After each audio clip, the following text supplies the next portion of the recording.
You're watching Capital Connection from the Illinois State Capitol. Welcome back. The Democratic candidate for the 104th State House District here in Illinois is Jarrett Clem. And he may seem like a political newcomer. The only elected office he's held in the past is that he was a member of the Parkland Community College Board. But Clem says that he has plenty of experience and knows how things operate here in Springfield through negotiating certain language for bills, especially around labor union policy. Now, Clem has a lot of backing from labor unions here in Central Illinois, and he's hoping to use that backing to get that state house seat and flip it blue for the first time in years. Now, we sat down with Clem this week to talk about how his inexperience in elected positions should not be held against him while running for this office, especially when his opponent himself also has a very short resume when it comes to state politics. All right, Jarrett Clem, thank you so much for sitting down with me today. My pleasure. We got a little bit of over a month left. How's the campaign trail been going? It's been going great. Met a ton of great people, of course, born and raised here. It's fun getting out and again, just meeting new people and seeing the district and spending time, at different events and things like that. So it's going great, having fun. You're running for an effectively open seat. Your opponent, Brandon Schweizer, filled in for Mike Marin on a very short schedule, had about a year in the Capitol. I'm curious what you think are the biggest plans right now for you for the district, or for the campaign trail specifically. Mm-hmm. What's the approach? How are you going about trying to win? Yeah, well, I think it's again just trying to get grassroots and really work with the organizations that I already work with and extend a lot of the relationships that we've built through the years. I'm a labor advocate. I've been working for the IBW in a representational fashion for the past 8, almost 9 years, and with our East Central Illinois building trades. So we've been able to, again, build a lot of relationships, and so expanding on those and talking to working class people in the district is a lot of our focus right now. So, why do you think that is the approach right now? What is necessary for this particular district, which includes a lot of that area in Champaign County outside of Champaign-Urbana, as well as all of Vermilion County in that Danville area? Why is that approach from the labor working class perspective? Why do you feel like that's going to be? Well, that's a great question, because that is the district, right? And so I kind of have a diverse background of being raised in the rural community and in the more city urban part of the district. And so this district is made up of primarily working class people. And so in Springfield, that's what we need to represent and bring for the district. So, I think we've seen that this district hasn't had the access in Springfield and in the past, and I think that I would be able to bring a new perspective and more access to the people here, and again, the working class people of the 104th in the rural part and in the city. We've seen a lot of issues for the labor force here in this district. Most prominently, I think the Quaker factory in Danville shutting down, laying off numerous employees. When you're talking about the training aspect, how do you plan to go to the Capitol? What's the conversation like around job creation as well? I mean, I assume those have to go hand in hand. Absolutely, and that's a huge focus for mine.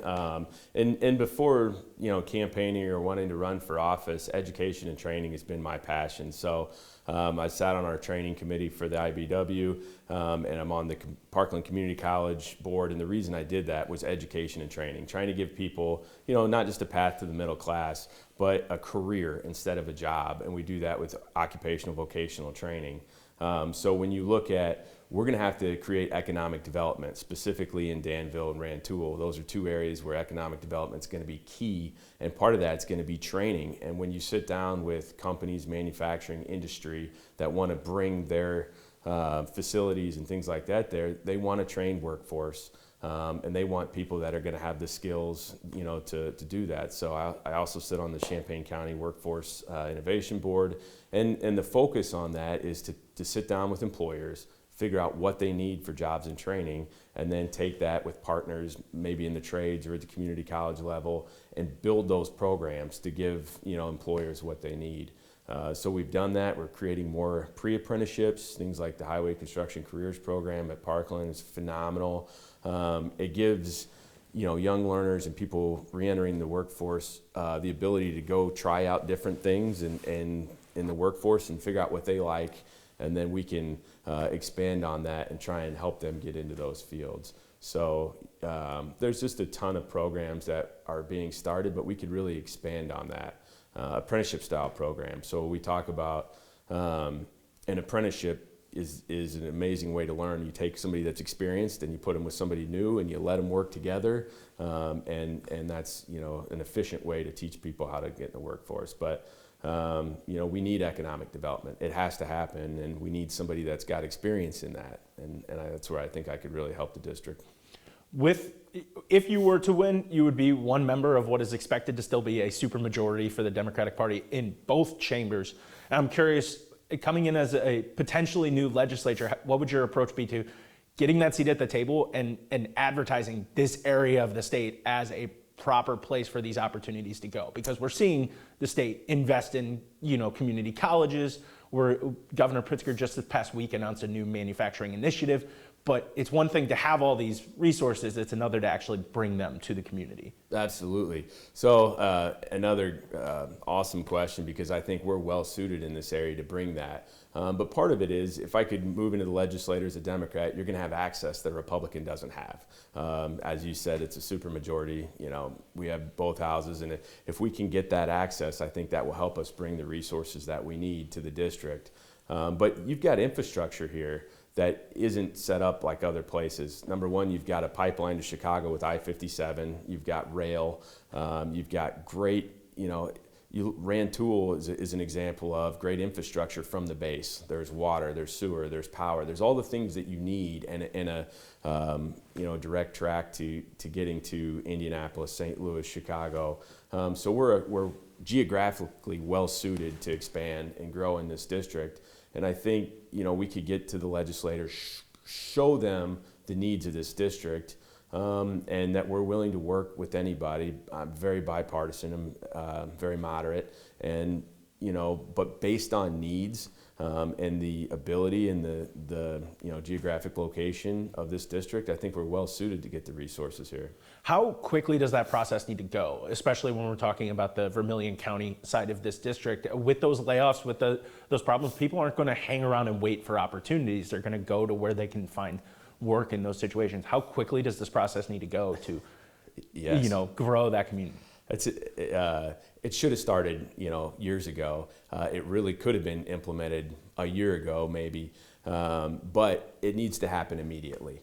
Because you're right, people are leaving, and they're going to leave the district. You look at Vermilion County, it has consistently declined. The population is year over year leaving Vermilion County, and that's where we need to step in and show that there's not just the infrastructure with the sewer and water, but we need to bring affordable housing, things like that to the district. Childcare is huge, affordable, accessible childcare, and as we help with those resources, it will help with our workforce to be able to work at these places where we can expand our economic development. So. Why do you said this could have been implemented quicker, but why do you think that hasn't been the case? What has been the shortfall for that area? Well, I mean, you have a legislator that's in the seat now that doesn't have a ton of experience. Well, doesn't have any experience, not only in the state of Illinois, but in the political system. So I think that definitely holds the district back and could continue to hold the district back.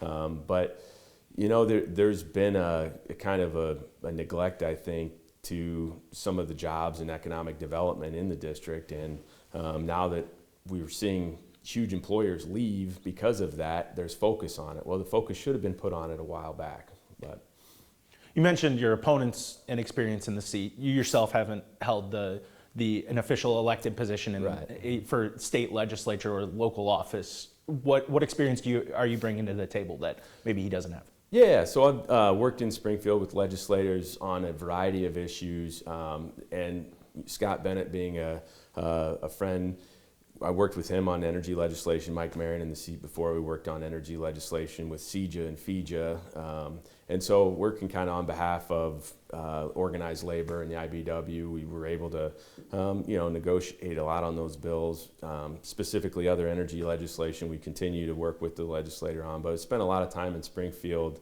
working on the legislative process to get bills passed. So I do have experience, on some of the policy and creating policy.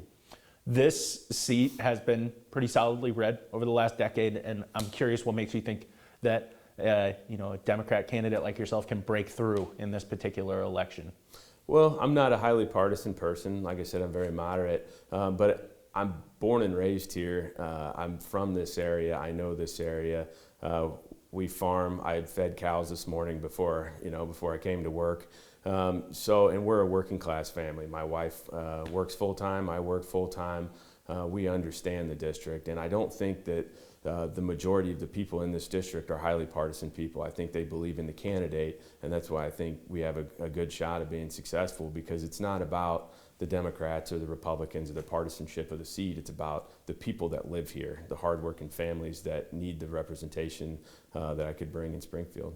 With that, though, we've talked about the supermajorities in the chambers. There's often a criticism from the Republican side that the Democrats in charge of the state right now are moving further and further left. They're getting more and more progressive with their policies. You're a self-described moderate. Do you see yourself getting into some of those conversations when it comes to, maybe more of the broader national social issues, abortion, just reproductive health care access, the larger national political scene?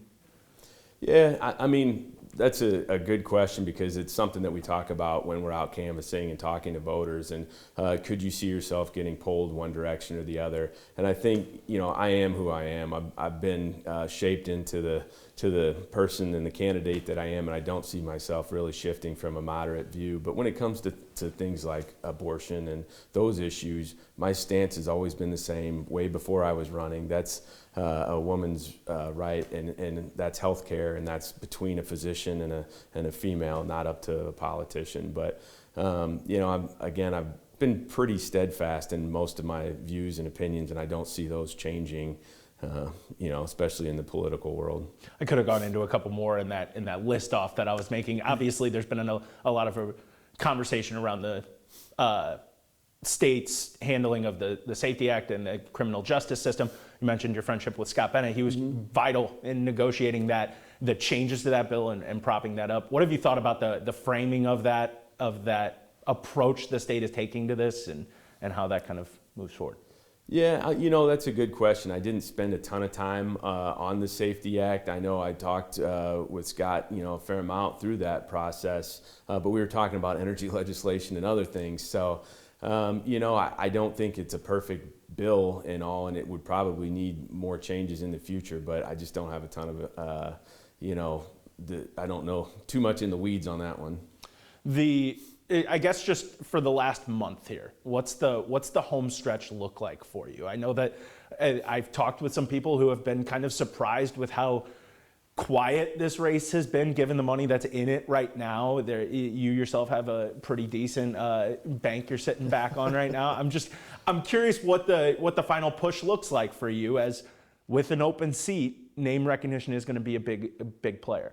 Yeah, so in the last month, we're really going to be engaging with voters again at events and canvassing, and spending time talking to the working families throughout the district to let them know who we are. But the reality is, I've got a large family. The family's spread out through the district, and so a lot of people know who we are, and that we're a pretty middle class working farm group, and so just connecting with voters and explaining to them about what we're trying to do and the things that we could bring to the district is going to be important.